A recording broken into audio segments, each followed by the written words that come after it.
ଜୟ ଜଗନ୍ନାଥ ସାଙ୍ଗମାନେ। ତ କାଲି ହେଉଛି ମାଣବସା ଗୁରୁବାରର ଶେଷ ପାଳି। ତ ସେଥିପାଇଁ ଆମେ ଏଠି ଶାଶୁ ବୋହୂ 2 ଜଣ ମିଶିକି ଆଜି ଚିତା ପକଉଛୁ। ତ ଆପଣମାନେ ଚିତା ପକେଇବା ଆରମ୍ଭ କଲେଣି ନା ନାହିଁ କମେଣ୍ଟରେ ନିଶ୍ଚିନ୍ତ ଜଣେଇବେ। ତ ଭଲ ହେଇଛି ତ ହସିବେ କାହିଁକି ବା? ଭଲ ଚିତା ତ ହେଇଛି ପଦ୍ମ ଫୁଲ। ସତରେ ଭଲ ହେଇଛି। ନାଇଁ ଶୁଖିଗଲେ ଦେଖାଯିବ। ଏଠି ବୋଉଙ୍କୁ ଚିତା ଆସୁନି ବୋଲି ସେ ମୋତେ କହୁଥିଲେ। ମୁଁ କହିଲି ନା ତମ ଚିତା ଭଲ ହେଇଛି।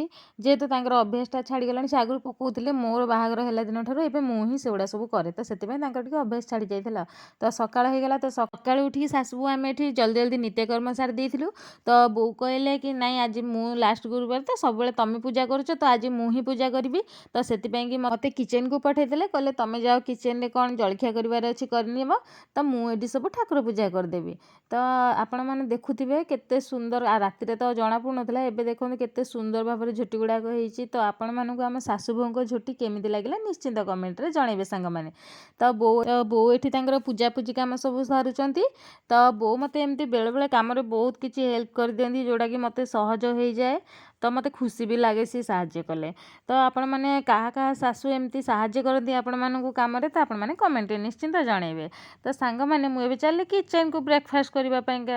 ତ ଠାକୁରଙ୍କୁ ଟିକେ ମୁଣ୍ଡିଆ ମାରିଦେଲି, ତାପରେ ଏଠି ପୁରୀ ଆଉ ମଟର ତରକାରୀ ବନେଇବାରେ ଲାଗି ପଡ଼ିଲି। ଦେଖନ୍ତୁ ପୁରୀ ଗୁଡ଼ା କେତେ ଫୁଲକା ଫୁଲକା ଆଉ ସୁନ୍ଦର ଭାବରେ, ଦେଖନ୍ତୁ କେତେ ସୁନ୍ଦର ଭାବରେ ଫୁଲି ଯାଇଛି। ତ ଏଠି ପୁରୀ ହେଇଗଲାଣି, ମଟର ତରକାରୀ ବି ହେଇଗଲାଣି। ତ ସମସ୍ତେ ମିଶିକି ଆମେ ବ୍ରେକଫାଷ୍ଟ କରିନେଲୁ। ରହିଲି, ଜୟ ଜଗନ୍ନାଥ।